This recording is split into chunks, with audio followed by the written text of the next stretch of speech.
Madame, Monsieur, bonjour. Triple D dans la ville Antilope-Obala, plus que jamais engagé sur les chantiers du développement. Obala, ville carrefour, saisit la décentralisation pour conjuguer le développement local. Au présent de l'indicatif, le cacao se porte bien, les producteurs aussi. Invité Triple D, le maire de la ville, avec qui nous allons échanger sur l'impact de la décentralisation sur les populations, acquis et perspectives. Monsieur le maire, bonjour. Bonjour Bertin et bienvenue à Obala, ville carrefour, ville antilope, comme vous l'avez dit vous-même. Vous avez la possibilité de bien vivre les retombées de la décentralisation dans cette belle ville qui porte bien son statut de ville moyenne aujourd'hui et qui a des ambitions pour devenir cette belle ville satellite autour de Yaoundé qui regorgera des richesses et des opportunités de développement. Et on commence justement par l'entrée de cette ville avec l'échangeur Trompette qui fait la fierté du Cameroun et bien sûr la fierté de la commune d'Obala. Oui, ce bel ouvrage, Bertin, a été très bien accueilli par les populations d'Obala. Cet ouvrage qui doit participer à la fluidité du trafic sur le grand corridor Douala-N'Djamena, Douala-Bamenda est venu également améliorer la physionomie de l'entrée de la ville d'Obala, cette ville carrefour qui aujourd'hui se développe et à partir de cet échangeur a un autre visage et accueille beaucoup de trafic en direction du Nord Cameroun, en direction de l'Ouest. Un joyau architectural qui appelle d'autres infrastructures. Bien sûr, l'échangeur n'a pas été jeté là juste pour faire plaisir à la ville d'Obala. À partir de cet échangeur, vous aurez bientôt une route à plusieurs voies qui ira d'Obala pour Yaoundé. Les travaux vont d'ailleurs commencer dans quelques semaines. Et vous savez que nous avions une contrainte au niveau de l'entrée de la ville de Yaoundé à partir de Nkozoa. Trop d'embouteillages. Avec l'avènement de cette route, cette contrainte-là sera levée et entre Obala et Yaoundé, on pourra circuler pour les populations d'Obala qui ont besoin d'aller déposer ou de vendre le produit de leur labeur dans le grand marché qu'est Yaoundé, ou alors à ceux qui sont à Yaoundé, de venir se ravitailler à Obala sans difficulté. Ce sera une question de 20 à 30 minutes. Donc, et de l'autre côté, il y a des projets gouvernementaux qui vont consister à ouvrir des grands axes sur les corridors qui vont à l'ouest et qui vont au nord. Donc, cet échangeur-là va accueillir ces autres axes-là et permettra à Obala d'être véritablement au cœur du développement du transport au Cameroun et donc d'être une plaque tournante qui accueillera un énorme trafic et dont les retombées pourront alimenter le marché local et améliorer l'offre en termes de denrées, en termes de consommation des populations locales. Et on tombe dans le vif du sujet, comment la commune, la municipalité vit les réalités de la décentralisation. La commune d'Obala est embarquée dans le train de la décentralisation. Elle a acheté son ticket pour arriver à destination, la destination étant l'émergence du Cameroun. Donc, la commune d'Obala est dans le train et profite de tout le dispositif législatif et réglementaire et autres mécanismes qui ont été mis en place par le gouvernement pour améliorer le cadre et les conditions de vie des populations locales. Donc, la commune d'Obala est dans le train, même si il y a des difficultés que nous rencontrons encore sur le terrain parce que la décentralisation est un processus qui est basé sur des principes de progressivité. Tout ne sera pas fait le même jour. Les compétences sont déjà transférées aux communes. Nous attendons le transfert effectif et progressif des moyens d'action qui peuvent encore faire un peu défaut aujourd'hui pour que le maire assume bien sa fonction de bâtisseur de sa commune. La gouvernance locale est pratiquement synonyme d'administration de proximité, quasiment une démocratie directe des populations. Est-ce que cela est une pression supplémentaire sur les épaules des maires? Pression supplémentaire, je ne le dirais pas. C'est beaucoup plus un appui que les populations apportent aux élus locaux pour mener à bien les projets qui viendront changer la vie des populations. Parce que elles ont la possibilité aujourd'hui, à travers les comités de quartier et les comités de village qui seront mis en place, de participer à la réflexion et donc de pouvoir, au niveau des quartiers et des villages, réfléchir pour donner la priorité à certains projets qui leur sont des projets, je vais me répéter, prioritaires, et donc de nourrir la réflexion au niveau de l'instance communale qu'est le conseil municipal, qui traduira donc en actes ces idées de projets, ces priorités qui auront été préalablement montées par les populations elles-mêmes. Elles ont la possibilité de contrôler l'action de l'exécutif communal, l'action de l'élu local à partir des micro-projets qui sont réalisés en leur faveur. Quand les populations participent elles-mêmes à l'élaboration des projets et au suivi de ces projets, quand ils sont réalisés, on peut être sûr que l'adhésion est totale et que ces projets-là ne vont pas mourir le lendemain. Monsieur le maire, un rapide tour de ville et on se retrouve pour la suite. Voici Obala.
Monsieur le maire, vous avez parlé de comités de quartier, comités de village. Est-ce que la commune encourage des organisations telles que GIC ou coopératives?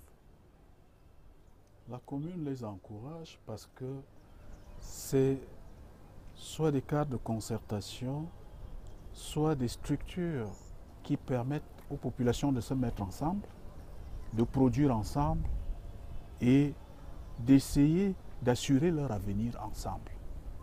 Vous avez ici à Obala une multitude de GIC, des coopératives. Vous voyez, le cacao aujourd'hui c'est 5 000 francs le kilogramme. Si les gens n'étaient pas organisés en coopérative pour mieux vendre, on n'aurait pas ce résultat. Et ils doivent d'ailleurs davantage s'organiser à partir du moment où le cacao monte.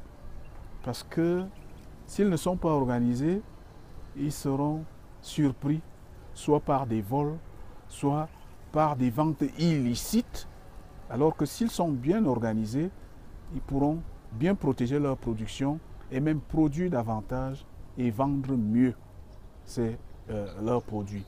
Les autres associations, GIC et autres associations de cotisation, pilulent également ici à Obala parce que les populations ont à cœur d'améliorer leurs conditions de vie et se mettent donc ensemble pour réaliser des objectifs qui leur sont communs. Comme dit, l'union fait la force. L'union fait la force. Il y a d'ailleurs une organisation des réseaux. Ces associations sont organisées aujourd'hui en réseau et à partir de ces réseaux, ils peuvent réfléchir sur des projets qui peuvent leur permettre d'améliorer leurs conditions de vie et d'améliorer la production pour que le marché d'Obala soit toujours ravitaillé et qu'il devienne cette vraie mamelle, la mamelle nourricière de la capitale Yaoundé. Donc, les gens sont bien organisés ici et obtiennent parfois des appuis du gouvernement et même des appuis de la commune quand cela est possible. Et à Obala, qu'est-ce qui est considéré comme avancée significative du processus de décentralisation? Il y a de nombreuses avancées. Je partirai déjà des compétences qui ont été transférées aux communes. Et à partir de ces compétences, le maire est le maître d'ouvrage. Ça veut dire que c'est lui qui conçoit, c'est lui qui réalise au profit des populations et il maîtrise ce processus de bout en bout. Ça lui permet d'avoir une marge de manœuvre nécessaire, de choisir avec l'aide des populations des projets porteurs ou des projets qui peuvent apporter des solutions directes aux préoccupations des populations. Et grâce à cela, le maire a pu réaliser un certain nombre de projets. Depuis notre arrivée, un grand marché a été construit, un grand centre culturel, un centre de documentation a été construit, une gare routière moderne a été construite et bien d'autres projets dans certains villages qui sont réalisés avec la maîtrise d'ouvrage du maire. Donc, nous n'attendons plus que les choses se passent à Yaoundé et les recevoir tout simplement sans notre contribution. Donc, ça, c'est l'une des belles retombées de la décentralisation. Au plan financier, nous pouvons dire, même si l'objectif n'est pas encore atteint, que les moyens ont augmenté avec la dotation générale de la décentralisation et les compétences qui ont été transférées, dont on attend encore le transfert des moyens d'action, parce qu'il est progressif. Nous n'avons pas encore atteint la barre qui a même été fixée par le gouvernement. Cette fixation sur les 15%? Bon, ce n'est pas une fixation, c'est un objectif. Et nous pensons que le gouvernement s'emploie à atteindre cet objectif si les conditions économiques au niveau national et international sont bonnes. Maintenant, les communes ont la possibilité aussi de créer de la richesse, même si le nerf de la guerre pose toujours problème. Les communes peuvent créer des richesses et donc avoir des ressources propres. Pour celles qui sont dans des zones industrielles, il y a une possibilité pour elles d'avoir un peu plus de ressources. Et c'est pour cela que nous demandons qu'il y ait une répartition un peu équitable des industries à travers le territoire national pour créer de la richesse, créer de l'emploi et donc permettre à chaque commune de vivre de ses moyens, de s'autonomiser et donc de pouvoir réaliser des choses qui peuvent permettre aux populations de vivre localement sans avoir besoin de se déplacer ou sans avoir besoin de cet exode rural qui aujourd'hui a fait de nos grandes métropoles des mastodontes. Que nous puissions, avec les moyens propres, avec les moyens locaux, réaliser des choses qui peuvent permettre aux populations d'Obala de rester à Obala, même si elles mènent des activités ailleurs, mais qu'elles trouvent une terre fertile à Obala où ils peuvent prospérer, ils peuvent réaliser des activités génératrices de revenus. On vous retournera que c'est également de votre ressort, s'agissant de cette industrie-là, par rapport à l'incitation. Si on parle d'Obala, qui est un bassin de production agricole et de cacao en particulier, on pourrait penser à une industrie dans ce sens, une industrie de transformation de ce cacao sur place. Nous avons toujours fait la promotion de ces activités au plan local. Nous accueillons toute initiative qui peut aboutir à la construction ou à l'installation d'une usine de transformation du cacao. Et pour ce qui concerne le cacao, je puis déjà vous annoncer qu'une usine est en train de s'installer et la pose de la première pierre aura lieu le 30 mai. Cette usine-là transformera la fève qui est produite localement et obtiendra un produit fini qui est le chocolat, même si j'ai appris que ce chocolat-là ne sera pas destiné au marché local, mais c'est un chocolat camerounais qui est produit à Obala. Et une usine qui s'installe, ça crée de l'emploi, ça crée des richesses, ça crée des taxes. Et nous pensons que quand elle sera installée, elle attirera beaucoup d'autres et les populations d'Obala vont en profiter, surtout les producteurs de cacao n'iront plus vendre leur cacao à un exportateur, mais vendront le cacao à un producteur. Et ne soyez pas surpris que le kilo de cacao continue de grimper parce que la fève d'Obala est une fève de bonne qualité. C'est le cacao rouge qu'adore ceux qui fabriquent le chocolat. Et donc, cette initiative qui verra le jour bientôt permettra aux populations d'Obala d'avoir un autre pôle de développement qui peut leur permettre d'accroître leurs revenus et donc d'élever leur niveau de vie. Alors, sur cette question, quels sont les défis que compte relever la commune d'Obala à court ou à moyen terme? Bon, la commune d'Obala, on vous a dit, c'est une ville carrefour pour ce qui est de la ville. C'est une commune qui est à proximité de Yaoundé et qui accueille beaucoup de monde depuis un certain temps. Imaginez-vous, nous sommes près de 70 000 dans la ville d'Obala.